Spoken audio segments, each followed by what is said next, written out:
അതുപോലെ അള്ളാഹുവിന്റെ ദീന് എല്ലാവർക്കും പഠിക്കാൻ കഴിയാത്ത സാധാരണക്കാരായിരിക്കുന്ന ആൾക്കാരും ഈ കൂട്ടത്തിലുണ്ട്.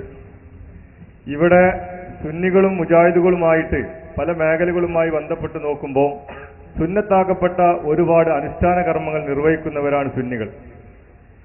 ഇത് ഒരു മരിച്ച വീട്ടിൽ ചെന്നാൽ ഓല് കുറച്ച് ആൾക്കാർ സ്വർഗത്തിന്റെ ആൾക്കാർ, ഇവിടെ വേറെ വിഭാഗം ആൾക്കാർ നരകത്തിന്റെ ആൾക്കാർ. അതുകൊണ്ടൊരു 4-5 ചോദ്യം ഒരുമിച്ച് ചോദിക്കുകയാണ്. പെട്ടെന്ന് ചോദിക്കണം, സമയം വളരെ അതിക്രമിച്ചു. ആമുഖം വേണ്ട, ചോദ്യം വരട്ടെ, വേഗം വേഗം. ഇവിടെ ഫർളാക്കപ്പെട്ട നിസ്കാരം നിർവഹിച്ചു കഴിഞ്ഞാൽ ഇമാമ് സുബ്ഹാനല്ലാഹ് അൽഹംദുലില്ലാഹ് അല്ലാഹു അക്ബർ എന്ന് ദിക്റൊക്കെ ചൊല്ലി കൂട്ടുപ്രാർത്ഥന നടത്താറുണ്ട്. അതിവിടെ ബിദ്അത്തുകാര് അത് ശിർക്കാണ്, ബിദ്അത്താന്നൊക്കെ പറയുന്നുണ്ട്. അതുപോലെ തന്നെ ഖുനൂത്ത് ഓതുന്ന കാര്യം, എന്താണ് നിങ്ങൾ ചോദ്യം? വേണം പറയട്ടെ. അതുപോലെ തന്നെ മരിച്ച വീട്ടിൽ അതുപോലെ ഖുർആൻ ഓതുന്നത്, അതെല്ലാ കാര്യങ്ങളും ശിർക്കാണ്, ബിദ്അത്താന്ന് പറയുന്നത്. 3 കഴിച്ച, 7 കഴിച്ച, 40 കഴിച്ച, ചാവ് അടിയന്തരം കഴിക്കുക എന്നൊക്കെയാണ് ഇവിടെ ബിദ്അത്തുകാർ പറയുന്നത്. അത് ഇസ്ലാമിൽ അത് പ്രമാണങ്ങൾ എന്താണ് പറയുന്നത്? ഓരോന്നും പറയാം. ചോദ്യം വളരെ വിശദമാണ്, മറുപടി വിശദീകരിക്കേണ്ടതാണ്, സമയമില്ലാത്തതുകൊണ്ട് ഒറ്റവാക്കിൽ മറുപടി പറയുന്നു. ഒന്നാമത്തത്, കൂട്ടുപ്രാർത്ഥന ബിദ്അത്താണ്, അനാചാരമാണ് എന്നാണ് പറയുന്നത്. ശരിയല്ല. ഹബീബ് മുഹമ്മദ് റസൂലുള്ളാഹി സ്വല്ലല്ലാഹു അലൈഹി വസല്ലമ തങ്ങൾ ആരംഭ റസൂലുള്ളാഹി ഒരു സമയത്ത് സുബ്ഹി നിസ്കരിക്കുന്നു. ഫലമ്മ സല്ലമ ഇൻഹറഫ, സലാം വീട്ടിയപ്പോൾ തിരിഞ്ഞിരിക്കുന്നു. ദുആ ചെയ്യുന്നു, അല്ലാഹുമ്മ ബാരിക് ലനാ ഫീ മുദ്ദിനാ വസാഇനാ, അല്ലാഹുമ്മ ബാരിക് ലനാ ഫീ മദീനത്തിനാ, പടച്ചവനെ ഞങ്ങളുടെ മദീനയിൽ, ഞങ്ങളുടെ സായി, ഞങ്ങളുടെ മുദ്ദിൽ ഞങ്ങൾക്ക് നീ ബറക്കത്ത് ചൊരിയണേ. റസൂലുള്ളാഹി ബഹുവചനമായി ദുആ ചെയ്യുന്നു. ഞാൻ ദുആർനാൻ നിങ്ങൾ ഉത്തരം ചെയ്യണമെന്ന് സഹാബത്തിനോട് കൽപ്പിക്കുകയും ചെയ്യുന്നു. ഈ ഹദീസ് ഇമാം ത്വബറാനി ഉദ്ധരിച്ചതാണ്. ഇബ്നു ഉമർ റളിയല്ലാഹു അൻഹു, അനസ് റളിയല്ലാഹു അൻഹുവിൽ നിന്ന് ഉദ്ധരിച്ച ഹദീസാണ്. ഹദീസ് സഹീഹാണ്. വരിജാലുഹു സിഖാത്തുൻ എന്ന് അല്ലാമ സയ്യിദ് സുന്നൂജി തന്റെ വഫാഉൽ വഫാ ബി അഖ്ബാരി ദാരിൽ മുസ്തഫ എന്ന ഗ്രന്ഥത്തിൽ വളരെ വ്യക്തമായി രേഖപ്പെടുത്തി വെച്ചിട്ടുണ്ട്. മറ്റൊന്ന്, മരിച്ച വീട്ടിൽ ഖുർആൻ പാരായണം, അവർക്ക് വേണ്ടി ചെയ്യുന്ന മറ്റു പുണ്യകർമ്മങ്ങൾ, അതിനെക്കുറിച്ച് നമുക്കറിയാം. സഹാബികളിൽ നിന്നുള്ള അൻസാറുകളായ സഹാബികൾ അവർ മരിച്ച വീട്ടിൽ മയ്യത്തിന്റെ അരികിൽ വെച്ച് ഖുർആൻ പാരായണം ചെയ്യാറുണ്ടായിരുന്നു. ഖുർആൻ പണ്ഡിതന്മാരെല്ലാവരും പറഞ്ഞു. പുറമെ മുജാഹിദുകളുടെ ആശയ സ്രോതസ്സായ ഇബ്നുൽ ഖയ്യിം തന്റെ കിതാബ് റൂഹിലും രേഖപ്പെടുത്തി വെച്ചിട്ടുണ്ട്. മറ്റൊന്ന്, മരിച്ച വീട്ടിൽ തഹ്ലീൽ ചൊല്ലലാണ്, അവർക്ക് ഖുർആൻ സദഖ ചെയ്യലാണ്, അടിയന്തരം കഴിക്കലാണ്. 3, 4, 10, 8, 7, 40 എത്ര പറഞ്ഞാലും ശരി, എന്ന് നടത്തിയാലും ശരി, അതൊക്കെ മരിച്ച വീട്ടിൽ മയ്യത്തിനു വേണ്ടി നടത്തുന്ന പുണ്യകർമ്മങ്ങളാണ്. ആ കർമ്മങ്ങൾക്ക് യാതൊരു തകരാറുമില്ല. അത് പുണ്യകർമ്മമാണ്, അത് അനാചാരമല്ല. അത് മയ്യത്തിന് ഉപകരിക്കുമെന്ന് പറയുന്നത് ഞങ്ങളല്ല, ആഗോള സലഫികളുടെ ആശയ സ്രോതസ് ഇബ്നു തൈമിയ്യ തന്റെ മജ്മുഅത്തുൽ ഫതാവ എന്ന ഈ ഗ്രന്ഥത്തിൽ അത് രേഖപ്പെടുത്തി വെക്കുന്നു. 70,000 തഹ്ലീൽ ചൊല്ലിയാൽ കിട്ടുമോ, ഉപകരിക്കുമെന്ന് ഇബ്നു തൈമിയ്യ രേഖപ്പെടുത്തി വെക്കുന്നു. മരിച്ചവർക്ക് വേണ്ടി സദഖ ചെയ്താൽ, ഭക്ഷണമാവട്ടെ അല്ലാത്തതാവട്ടെ, സദഖ ചെയ്താൽ ഉപകരിക്കുമെന്ന് ഇബ്നു തൈമിയ്യ രേഖപ്പെടുത്തി വെക്കുന്നു. സഹോദരന്മാരെ, മരിച്ച വീട്ടിൽ മരിച്ച മയ്യത്തിന് വേണ്ടി തൽഖീൻ ചൊല്ലിക്കൊടുക്കുന്നു, ഉപകരിക്കുമോ? ഇബ്നു തൈമിയ്യ പറയുന്നു അത് ബിദ്അത്തല്ല. അബൂ ഉമാമത്തുൽ ബാഹിലി അടക്കമുള്ള സഹാബിമാരിൽ നിന്ന് റിപ്പോർട്ട് ചെയ്യപ്പെട്ടിട്ടുണ്ട്. മരിച്ചവർക്ക് വേണ്ടി നമ്മൾ ചെയ്യുന്ന കർമ്മങ്ങളൊക്കെ പുണ്യകർമ്മം തന്നെയാണ്.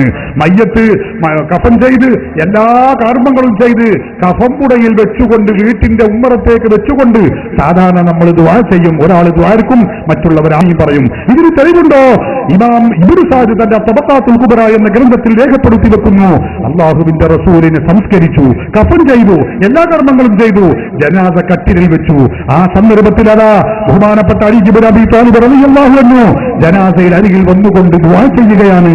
ഓരോ കാര്യങ്ങളും ദുആ ചെയ്തുകൊണ്ട് പറയുന്നു, പടച്ചവനെ ആരംഭ റസൂലിനെയും ഞങ്ങളെയും നീ സ്വർഗ്ഗത്തിൽ ഒരുമിച്ച് കൂട്ടണേ അല്ലാ എന്നിങ്ങനെ ദുആ ചെയ്തപ്പോൾ അല്ലാമ ഇബ്നു സഅദ് തന്റെ തബഖാത്തുൽ കുബ്രയിൽ രേഖപ്പെടുത്തുന്നു, ആമീൻ ആമീൻ ആമീൻ. മയ്യത്തിന്റെ അരികിൽ വെച്ച് കൂട്ടപ്രാർത്ഥന നടത്തുന്നു. ജനങ്ങൾ പറയുന്നു ആമീൻ ആമീൻ ആമീൻ. അലി ഇബ്നു അബീ ത്വാലിബ് ദുആ ചെയ്യുന്നു, ജനങ്ങളെല്ലാവരും ആമീൻ പറയുന്നു. എത്ര ഹദീസ് ഗ്രന്ഥങ്ങളിൽ സഹോദരന്മാരെ ഇങ്ങനെ സുന്നികളായ നമ്മൾ ചെയ്യുന്ന കർമ്മങ്ങൾ ഏതുണ്ടോ, 7 അല്ലെങ്കിൽ 40 അല്ലെങ്കിൽ അതിന് 38, 8, 9, 10 എന്ന് ചെയ്താലും മയ്യത്തിന് വേണ്ടി നടത്തുന്ന അടിയന്തരം സഹാബകളുടെ ചര്യ നിങ്ങൾക്കറിയാമോ? താബിഈകളുടെ നേതാവ് ത്വാഊസ് റളിയല്ലാഹു അൻഹു പറയുന്നു, ഇന്നൽ മൗതാ യുഫ്തനൂന ഫീ ഖുബൂരിഹിം സബ്ആ. മരിച്ച മയ്യത്തുകൾ ഖബറടക്കപ്പെട്ടാൽ 7 ദിവസം അവർക്ക് പ്രത്യേകമായ വിഷമങ്ങൾ ഉണ്ടാകുന്നു. ഫകാനൂ യസ്തഹിബ്ബൂന